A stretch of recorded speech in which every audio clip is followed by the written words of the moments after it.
Hello, everyone. Welcome. We're going to get started in just a minute.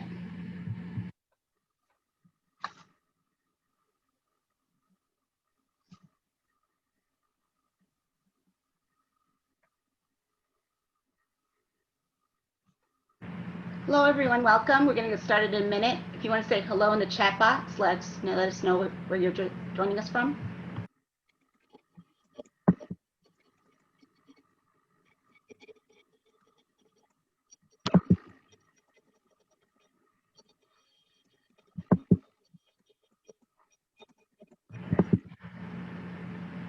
Hi, we're going to get started in just a couple seconds. If you want to say hello in the chat box, if you share, make sure you choose all panelists and attendees so everybody can see.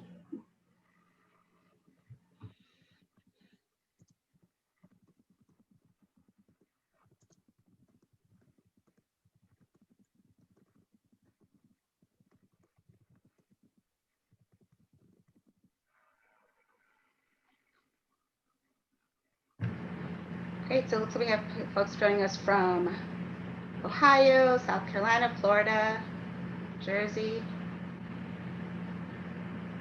and Maryland, New York, and Boston. Awesome. So we're going to go ahead and get started.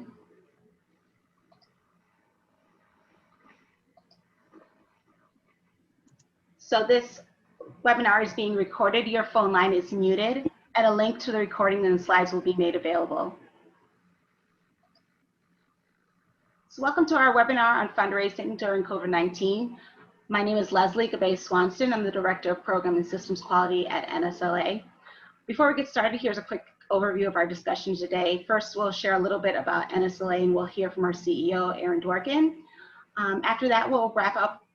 We'll hear from our featured guest, and then we'll wrap up with some announcements about upcoming events and webinars. As we're going along, if you have any questions, please feel free to put those into the Q&A box. I'll try to catch them if they're in the chat box, but it's a little bit easier for me to see them and make sure that your question gets asked and answered live if you put them into the Q&A box.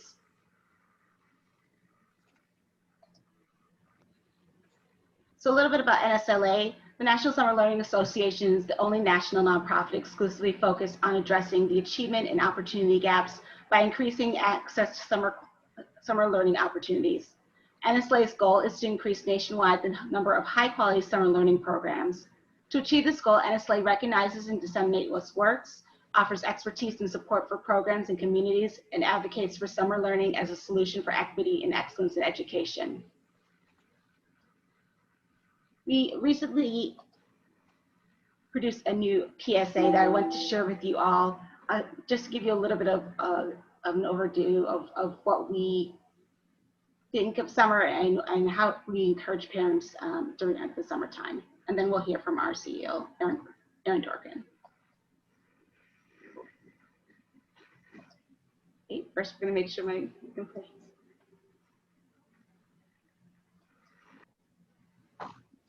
Let's face it, it's been tough with schools, playgrounds, parks, and pools.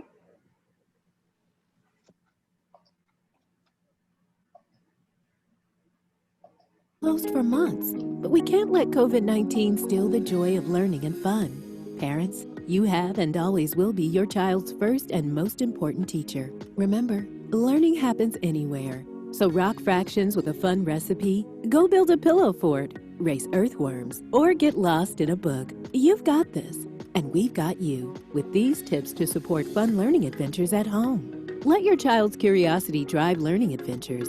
Dive into critical skills like reading and math. Check out these learning resources from our partners. Communicate your observations about your child's learning with teachers. Embrace good nutrition and sleep routines. Volunteer in your community. Stay active and healthy. Wash hands, social distance, wear masks. Don't forget to take time for you. This message is brought to you by the National Summer Learning Association. Visit summerlearning.org to learn more.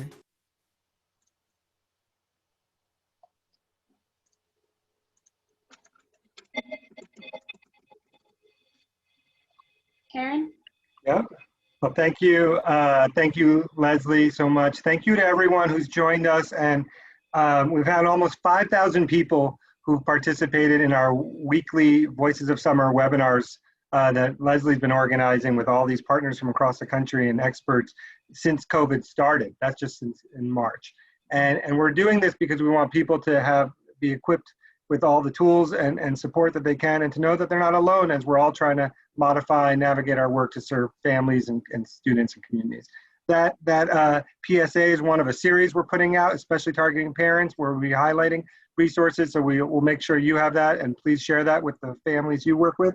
Also, we had a summer planning and continuous learning task force that just recently produced a COVID-19 playbook Leslie just put up. So it's not just resources from NSLA, it's from 24 national partners. So it's just something to be aware of, and we'll make sure we send it out or that you access it, because I think some of you will find it valuable. And we also have some national award-winning programs for our National Summer Learning Awards that are going to be announced soon too, so be on the lookout for that, and other projects we'll have for the year. But mostly I want to say is thank you. We recognize this was one of the craziest summers any of us have ever experienced, and had to modify our programs, and we're still trying to figure out how to navigate COVID and what does it look like to transition from summer to the school year. And people have done an amazing job, and especially being hyper creative and hyper collaborative, which is, best practices we want to promote. But then we get to the question of the day is, how are we going to pay for our work? It's a tough economy. Some businesses are doing well, some are not. A lot of different funders are having different challenges, and all of us are competing for shrinking resources. So we are really lucky to hear from a national expert, Nanette Fridman, who is not only someone I've worked with for more than 2 decades, but I'm friends with her personally, and I love her, but also professionally. I've learned so much from her every time I've interacted with her. We work very closely on growing and supporting the chapters of After School All-Stars, where I used to work for many years, and now she's helping NSLA and works with national and local organizations all across the country to strengthen their finances and their governance. And she's a real expert on nonprofit management. So we're really lucky that she's giving her time today and her expertise, and I will turn it over to Nanette. Thank you. Thanks so much, Aaron. I'm so excited to be with you guys, and I just really applaud the work that everyone is doing. It is not easy, and I know for my own kids, the pivots, and really just thank you for all the work that you're all doing. So I do want to spend some time with you today talking about fundraising during COVID. I am going to share the deck with you afterwards, so feel free just to listen. My information is in the deck, so if you have specific questions that we don't get to, feel free to reach out. Obviously, we're probably sick of seeing this coronavirus picture from the CDC, but this has really changed everything. Fundraising wasn't easy before, and it's certainly challenging now. For our time together today, we're going to talk about how to reassess your fundraising strategy and refine your message in the context of COVID. We're going to explore what is appropriate regarding fundraising now, and how you can balance that tension between being tone deaf and being bold during this chaotic crisis. And I want to talk about ways to engage your board members and leave you with action items to do now and, believe it or not, for year end, as we sit here in September and I'm staring at December. Okay. Let's dig in. I want to start with reassessing your fundraising strategy, and people should feel free to put questions in the Q&A throughout, and we will definitely have time at the end, but feel free to put them in there as you think of them. When we start with reassessing your fundraising strategy, it really requires that we really go bucket by bucket, and looking at major and board donors, we want to do a line-by-line assessment. And we want to look at people, and we want to see, based on the stewardship calls that we've done with them, based on what we know about them and their personal situation during this crisis, their business, how they're faring, what do we expect? And this is really important that we do this analysis. We especially want to look at open pledges or multi-year gifts if people have them, and see, are there areas where we thought we were going to receive funding where we may not now? And even if they're not open pledges or multi-year, are there people that have been reliable donors to us that's now in question? So we really want to do that assessment, look line by line, and do a little bit of reforecasting and playing around with that list before we go and do our one-on-one solicitations. When we think about our annual campaign, that's your direct mail, which by the way is doing remarkably well during COVID. Keep sending direct mail. That's the mail you get through the Postal Service. Email campaigns, phone-a-thons, text-a-thons, peer-to-peer fundraising, days of giving, online giving, and crowdsourcing. These are all key components for smaller gifts, and maybe for larger, hopefully too.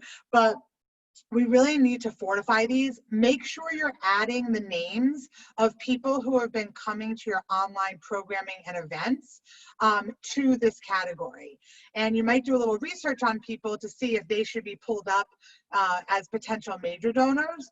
But for the starting point, you want to make sure that they're getting annual campaign ask from you.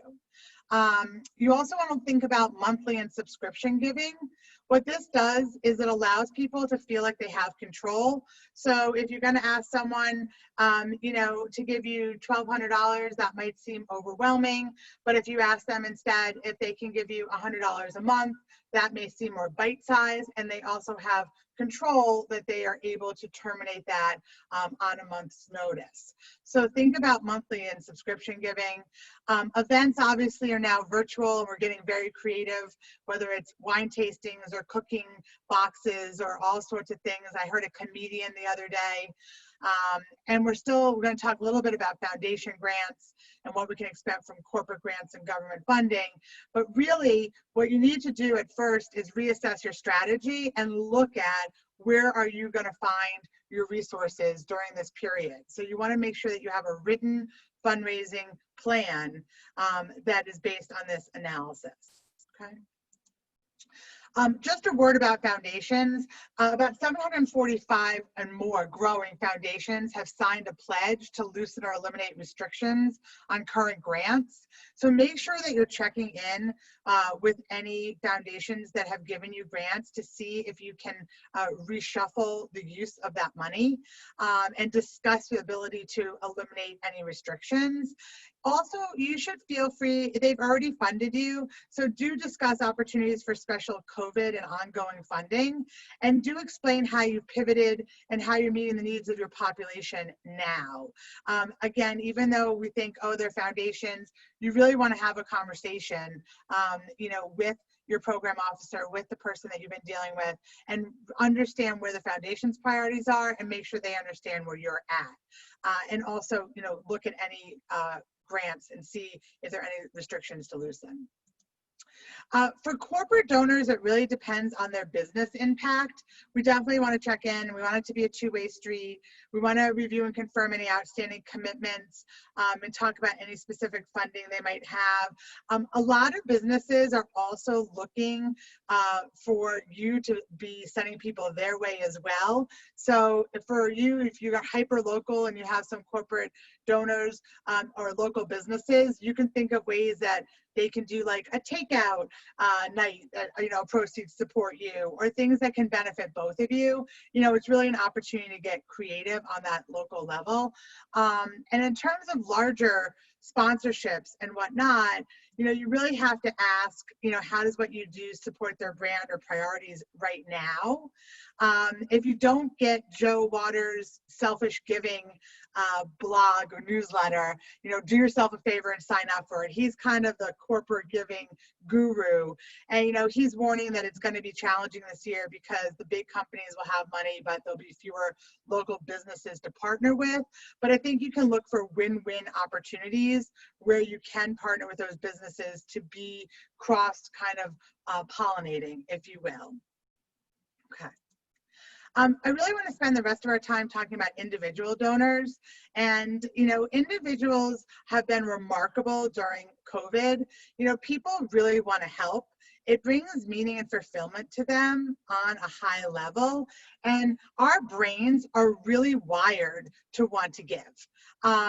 People want agency, and people feel very helpless.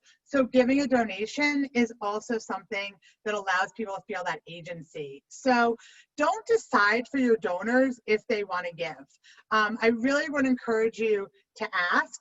I really would encourage you to not feel like, oh, I can't, you know, maybe there are more important things. Let the donor decide. Historically, you know, we've analyzed the data. Indiana University has done a great job looking at past, you know, crises, and donors have not stopped giving to organizations that they care about in times of crisis. The amount may be different and the timing might be different, but donors historically have continued to give, and we're seeing that hold true during this crisis as well. So don't, you know, that's one thing from a mindset point of view. Don't stop asking and don't feel badly about it. It's really important, though, when you ask, that you really refine your message. You can't go out with the same message that you had pre-COVID because the world is just different.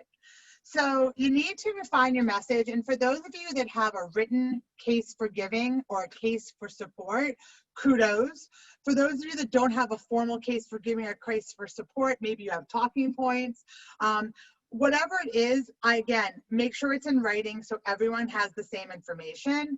And you really want to talk about what your organization's mission, which part of it, what about your organization's mission is of most value during COVID, how you're experiencing increased need or demand or change need or demand, what you're doing to help.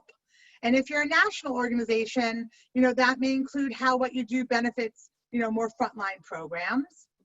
How you've pivoted and how you're creatively innovating and iterating to meet the needs as they evolve and things are changing, why your organization is qualified to do so, how the funds are going to be used to serve people with need, what tough choices and steps your organization has already taken prior to coming to the donor to reduce expenses.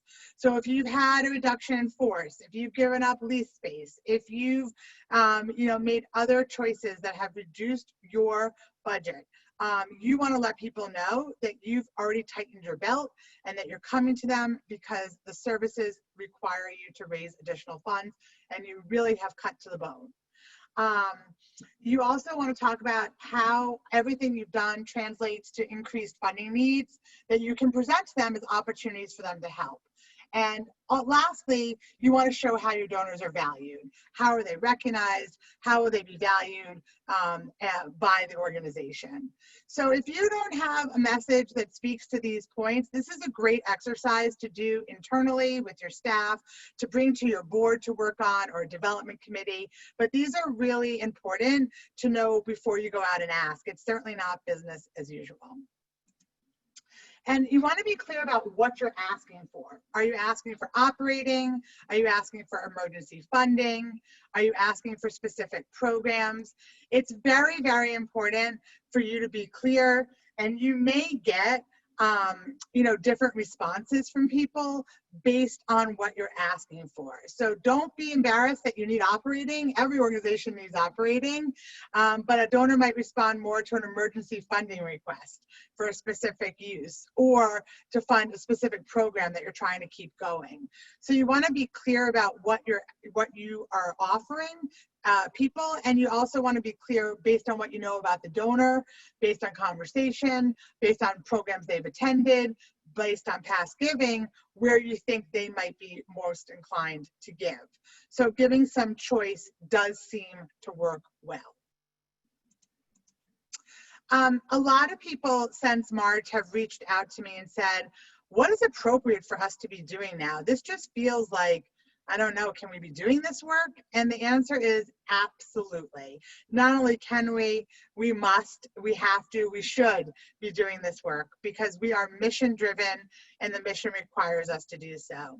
So this is a beautiful development cycle where we talk about prospecting to find people who may be interested in helping support us. We talk about qualifying them. Do they have capacity? Do they have affinity and inclination for our cause and our organization? We talk about cultivating them or educating them in order to really make them understand the work we do before we ask them. And then once they give, we talk about stewarding them.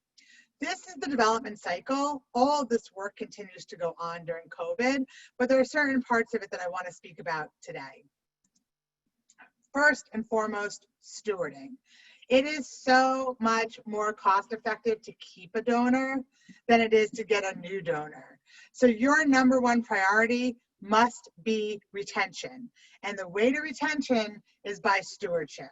And stewardship means that you're communicating with donors, you're updating donors about how your plans have changed, what you're doing, you're providing them opportunities to hear from students that you're serving, to hear from people working in the programs and families and parents. You're doing relationship building, you're sharing impact, what is the difference that you've made, you're practicing gratitude, and you're recognizing those donors, either through an annual report, on your website, through your newsletter, on social media, in all different ways. But people think that stewardship just means thank you, and stewardship is so much more. So the number one lesson always is retain your donors, and we do that through deep stewardship activities that communicate and update, touch the mission, build relationships, share impact, express our gratitude, and recognize the donors. So you can use this as a checklist to think about, have you done these things with your major donors for sure, with mid-tier donors, and with your general campaign people, or people who are your lower level donors? Are you doing them, and how?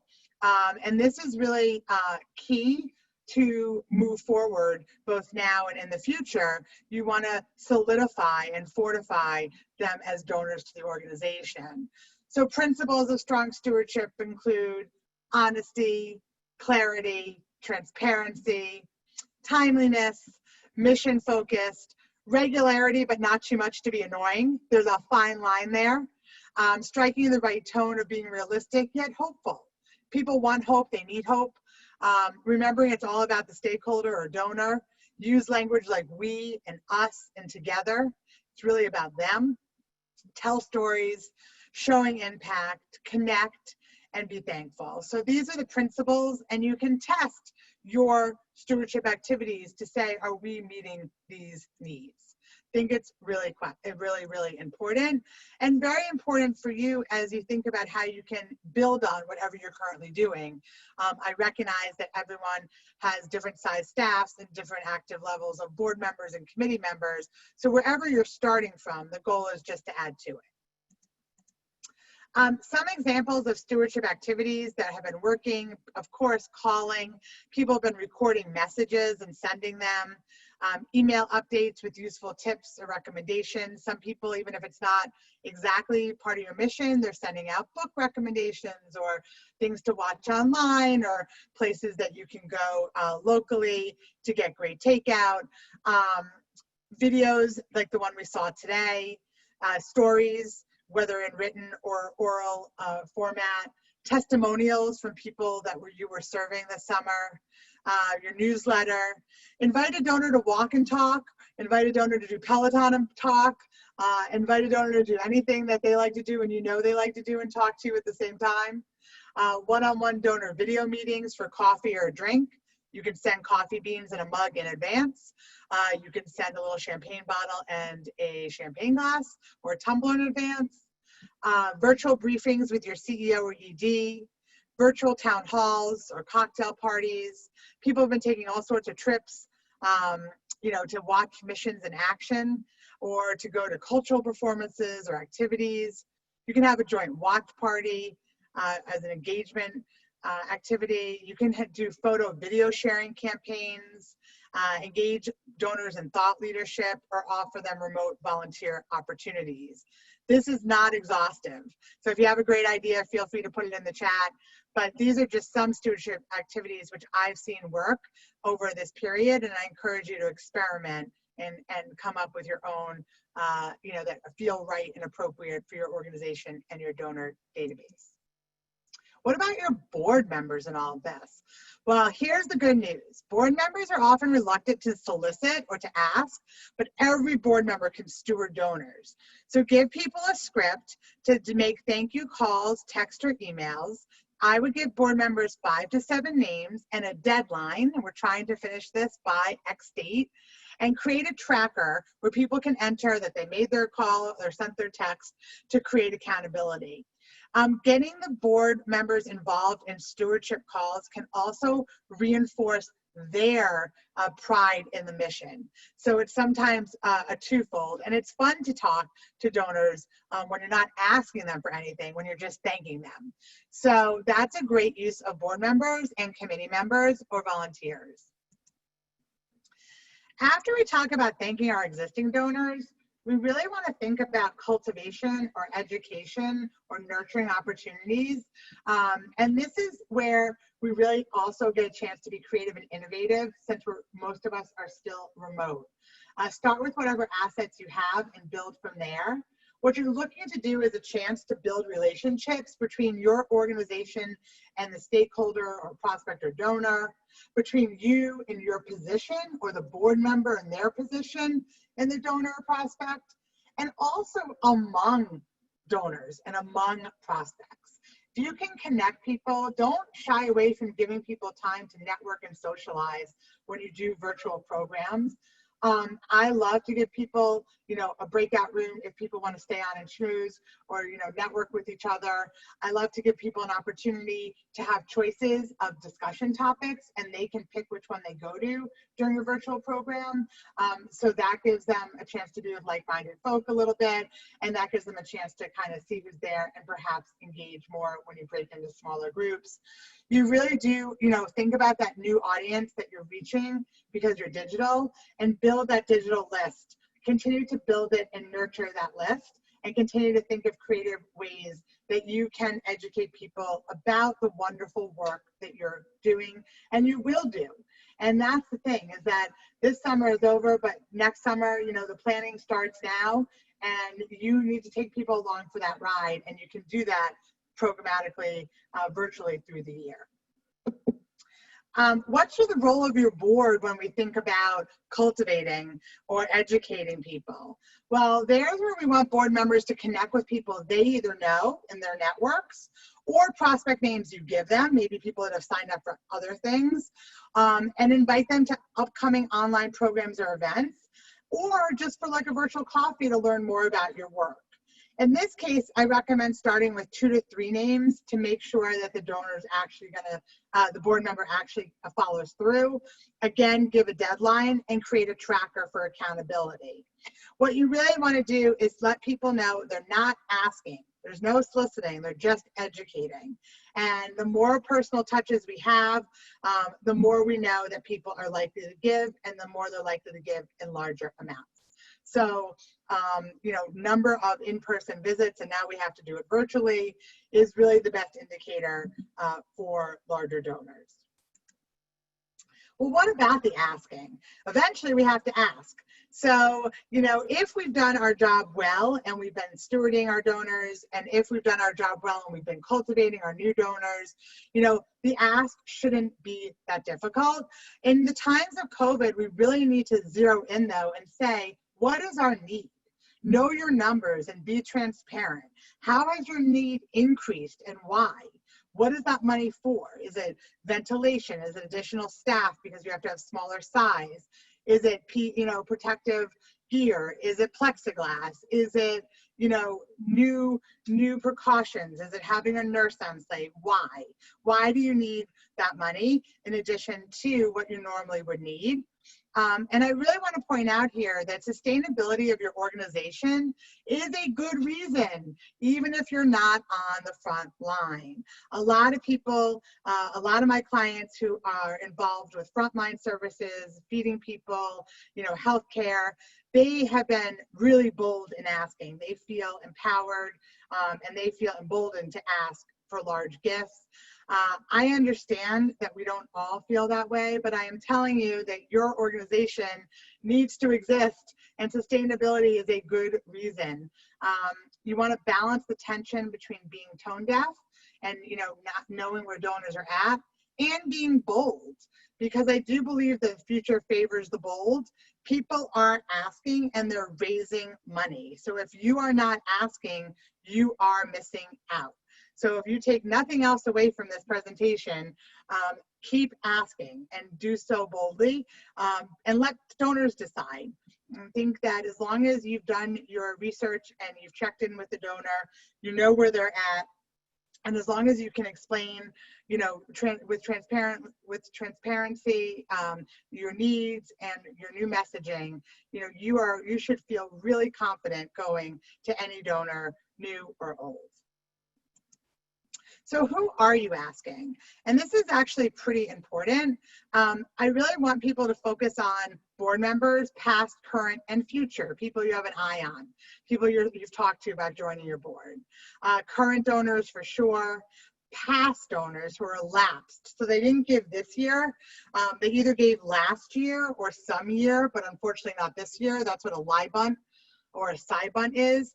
These lapsed donors, if they're not too far gone, they can sometimes be brought in. We miss you campaigns, we need you campaigns, the kids are counting on you campaigns, matching gifts. You can use lots of ways to go after them, but don't ignore lapsed donors and try to recover some of those past donors. You really want to spend time with your consistent donors. Those are people that may be giving to you in smaller amounts, but the fact that they give to you consistently means they really care about what you're doing. If you know that donors give to you from a donor advised fund, which is a vehicle where they are able to set aside money, they get a tax credit when they do so, and then they can give from that pool moving forward. If people have given to you in the past, and you know that, you can track that from their donor advised fund, please prioritize those people. Those people have already allocated the money for philanthropic purposes. They're just deciding between which charities to give it to and when. So they should be priority. Similarly, if you know that people give to you as part of their IRA distribution because they haven't needed the money and they give that away to charity, you want to be in touch with them as well. And as we mentioned before, people who sign up for virtual programs or events or in your newsletter. As always, it's very important, if we're going to be spending our time on a personal level trying to reach donors, to figure out who we should be focused on. And that's where we want to qualify the prospects. Do they have capacity? Do you know about them from a wealth screen? If you have access to that technology, if you don't know what that is, there's services that show you a picture of the donor, their assets, their giving, their subscription. And fun fact, you can often get trial subscriptions to wealth screening services. If you want to know more, I use Donor Search, but I can talk to you more about that offline. If you don't have access to wealth screening, you can do something called rating and review. And that is where you ask people who may know donors to tell you what information they know. So maybe your board members look at donors, maybe your program officers know about people, maybe people in the organization, other donors can give you some insights to donors, okay? That's all to look at capacity, and of course you can do online research as well, Zillow, and you can look at open secrets during the political season. You also can look at their affinity, right? So what do you learn from them, from the frequency of their giving? People that give more often tend to be more connected. Their engagement, if they show up for things, if they open your emails, connection to staff or board members or donors, you know, feedback from conversations you have or surveys, even just answering the survey or being part of a focus group. And then also you can learn about their affinity through observation. Put a Google alert on your top donors, and that way you'll know about them. It'll be lots of interesting information you may find out totally free, and another way for you to kind of observe the things that they're working on and care about. You can look at their social media. You can look at their house on Zillow, kind of scary and creepy, but true. And also politicalmoneyline.com is a good way to observe their behavior as well.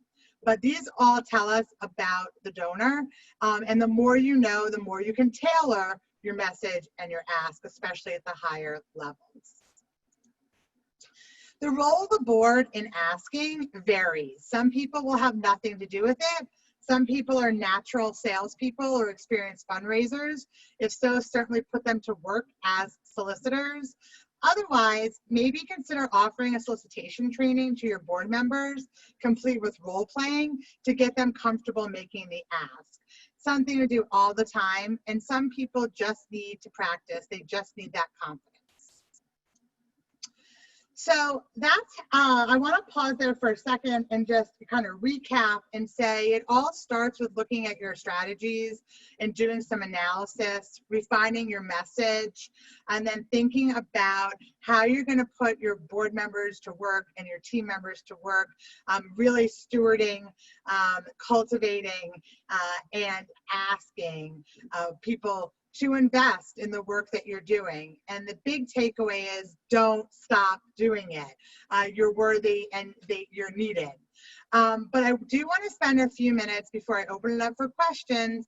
You know, here I am sitting in September, and in my mind, I'm staring down and looking at the calendar and saying, it's really time to think about end of the year fundraising, believe it or not. And for many people during COVID, end of the year fundraising is going to be increasingly important because you have fundraising to make up. End of the year fundraising tends to be a very important time anyway, because most Americans give their philanthropy in December. So I think it's never too early to plan for end of the year fundraising, and it really has very key components, which I've outlined here for you. We're going to send you the deck. It starts with a slogan.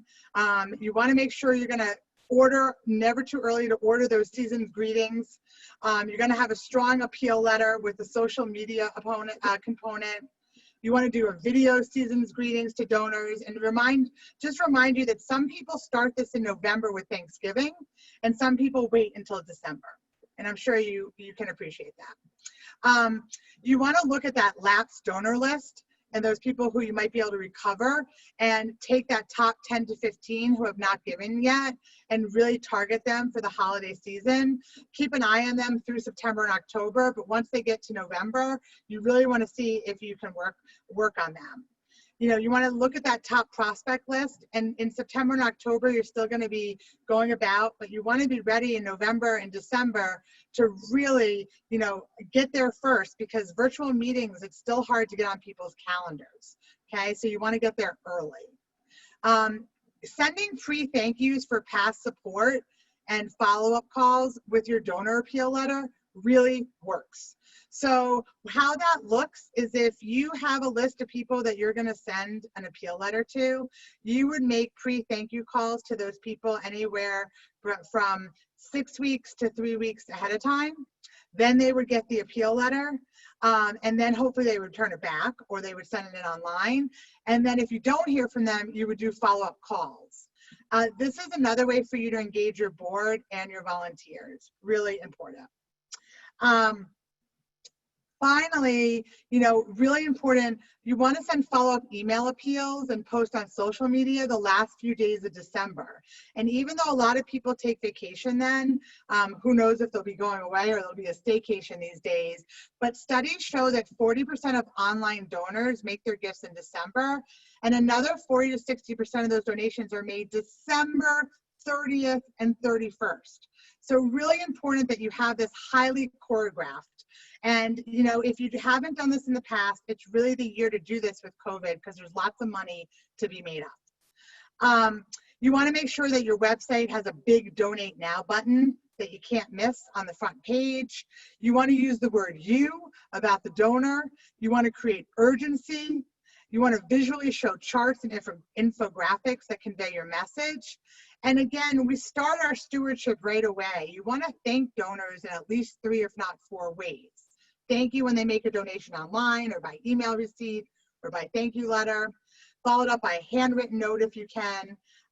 You know, then we'll get a tax letter, and also a thankathon or a textathon of some sort. This is really a really highly scientifically based approach to end of the year fundraising.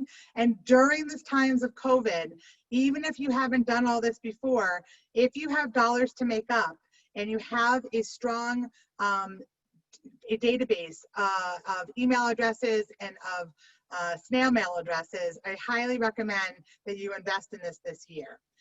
It is a real opportunity for you to reach out to many more people than you can call. Obviously, you will segment away your top donors that will get in person, ask virtually in person, that is, or at least phone calls.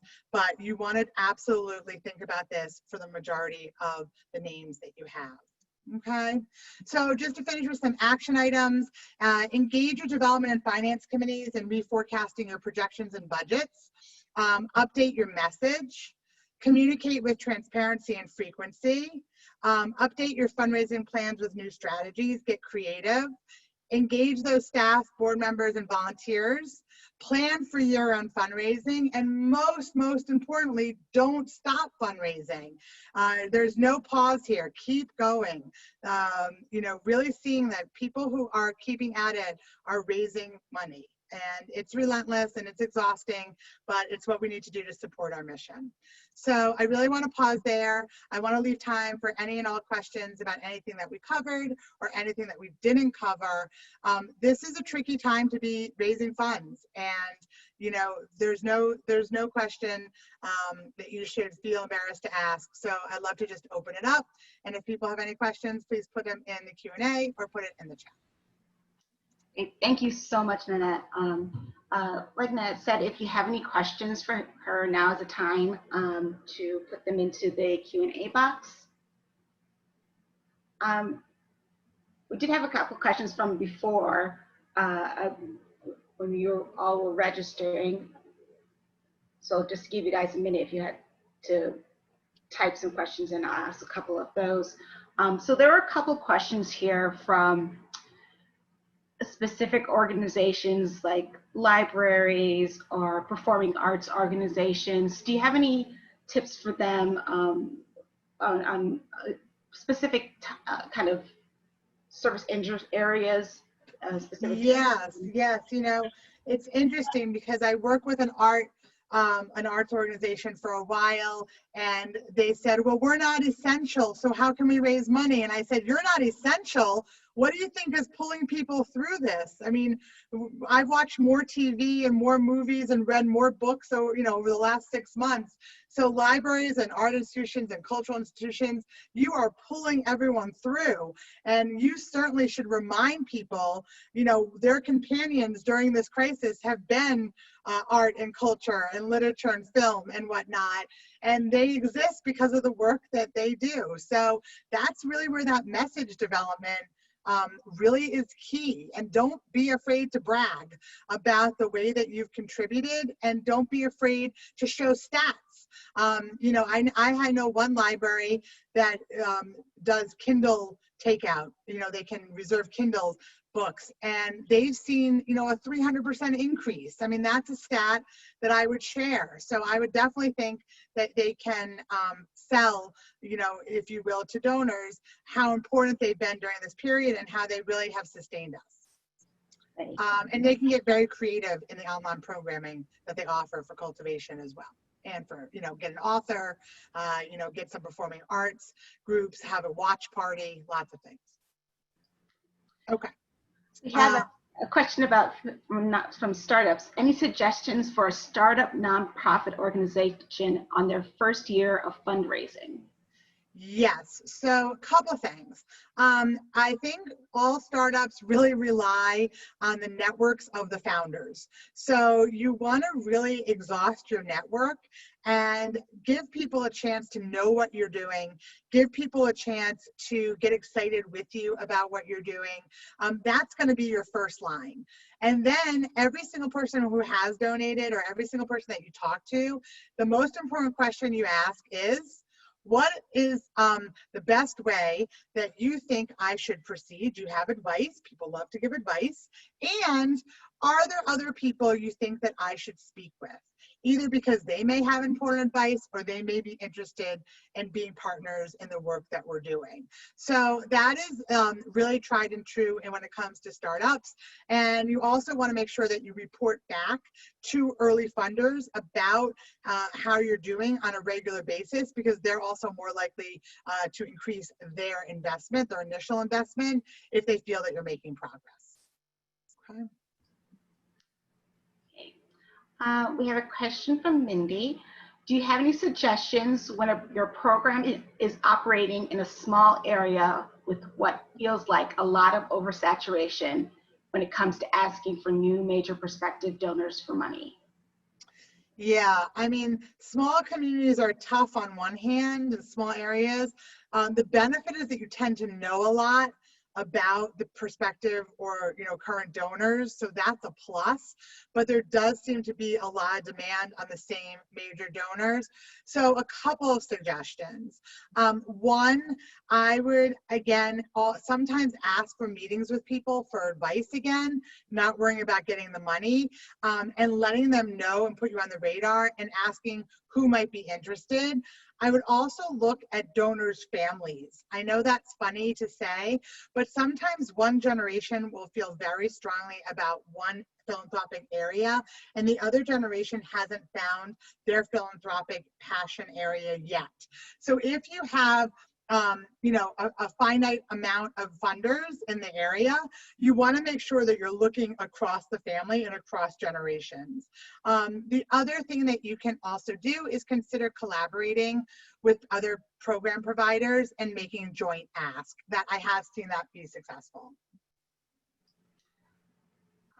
This is probably a good follow-up question from Debbie. What is the best way to cold call a new company, and who is the best person to reach out to? I usually meet new funders via networking, and COVID hasn't made this possible. Great question. So a couple of things. One, I hope everyone uses the Chamber of Commerce or their Rotary clubs or all these local networking organizations, the 500 Club, all these things. If you're not part of those, they are all offering online networking. And so definitely check those out. In terms of cold calling, sorry, before I say that, the other thing you can do is you can host your own networking event. People are hosting trivia nights. People are hosting kind of just schmoozes. They're sending out cocktail recipes and then telling people to come on, mocktail and cocktails, and let's just chit chat because we're all, in the same area. So you don't have to wait for a networking event. You can create one, or you can go to one of an existing organization.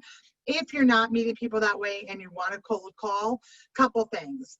First and foremost, reaching out because we're in the same area. We serve similar population. I got your name from so-and-so. I drove by and saw your sign. Whatever the reason why, you want to have a nexus. And you really want to just ask, how are things going for you? We don't want to ask anyone for anything until we find out how they're doing, how they're faring. So that first phone call is really not about asking for anything. That first phone call is just about, I just wanted to introduce myself, want to tell you a little about what we do, want to hear about what you're doing, how you're doing, and hopefully there'll be opportunity for us to connect and work together at some point. And then put it on the list for 2 months later, and when you have something in mind specifically for them to do, or as a check-in. But I wouldn't make an ask on the first time. I would just make a, hey, I just thought I'd introduce myself. I heard about you. I drove by you. I saw you. Love what you're doing. Saw you online, etc. Hey, we have a question, another question. Do you have any suggestions regarding the issue of diversity, and how do you handle these uncomfortable situations despite the fact that donors want to give? The donor wants to give. Can you be a little, Bernard, can you say a little bit more about regarding the issue of diversity and how you handle uncomfortable situations despite the fact the donor wants to give? I'm not exactly sure what you mean. So Bernard, if you could put a little bit more in the chat box or in the Q&A box. I do also want to say that thank you for putting Joe Waters' link in the chat function. If people aren't getting that newsletter, it's really useful. I will also take a minute to say I'm Fridman Strategies on Facebook or Nanette Fridman on LinkedIn, and I do tend to post a lot of news you can use. So feel free to like Fridman Strategies. There's no Ian Fridman on Facebook, or reach out to me, connect with me on LinkedIn. I do tend to post a lot of news you can use, articles and things on fundraising, governance, and planning if they're useful to you. Any tips on grant writing, particularly around, I think people had some questions around grant writing for professional development for teachers or for Yeah. So I would say right now about grant writing is that's why that message development is so important, because the same information is needed for the grants.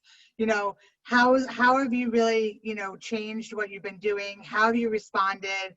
You know, what has it meant in terms of increased cost to the extent that it has? And how is the work that you're doing so vital to the community that you serve? And why are you uniquely qualified to serve it? I mean, that's really what it comes down to. The work is so important. What will happen if it doesn't get done? And why are you uniquely qualified to do that work? What's your experience? Why you? And what will the grant money allow you to do? And what happens if you don't get it? I mean, that's basically every grant.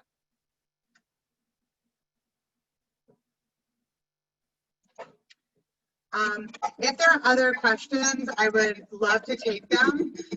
I also want to offer again, if people want to reach out, feel free to. If people want to learn more about wealth screening, someone messaged me privately, feel free to reach out. I can tell you about that. Someone also asked about I mentioned solicitation training, teaching board members to ask. That is something that we're doing virtually all the time now, and it's actually pretty successful. You use breakout rooms and you do role playing, and people take the role of the donor and take the role of the solicitor. So if you're interested, you know, please reach out as well.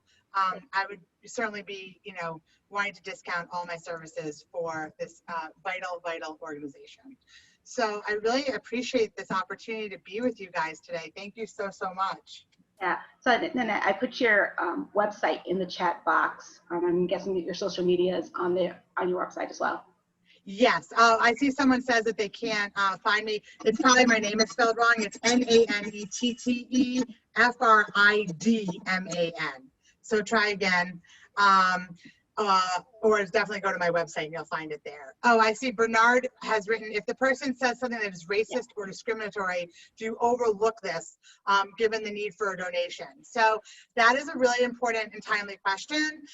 You should have policies in place at the board level about, you know, what your values are, what your principles are, and where your kind of lines are. Most organizations do not want donations.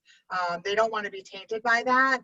And I think that's a really important conversation to have at the board level, based on, is there a policy in place when the donor made, you know, was the policy in place? Was the donor aware of the policy? Did you have a signed donor agreement? Well, all that type of information would be important to know. But moving forward, I would definitely ask your board to have that conversation and to put a policy in place of where is that line for your organization. Great, thank you so much, Nanette. So I think we're going to wrap up there. This is the last couple announcements.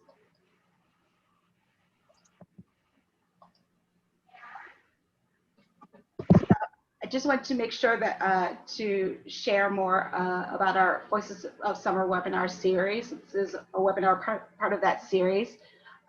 You can see more on our website, the webinar page. And we have some webinars that are coming up. We're going to be continuing them throughout the year. You can look back at past webinars on our website or register for upcoming ones. So we're going to be having one on September 16th coming up, featuring looking at nutrition and featuring Applegate Foods and the Food Research and Action Center and the Alliance for a Healthier Generation. So we're going to be talking about tips for quick meals and back to school strategies.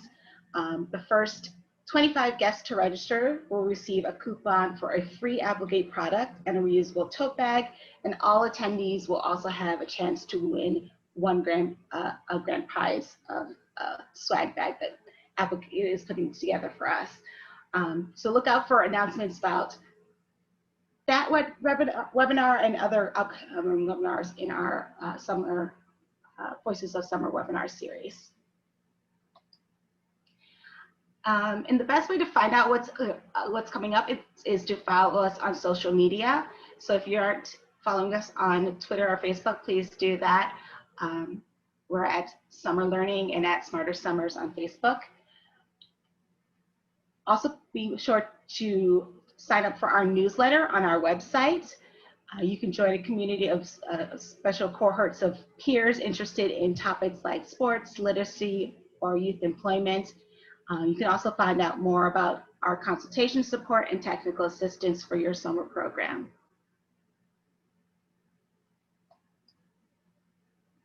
So I wanted to say thank you again for joining us. Thank you to our guest, Nanette Fridman.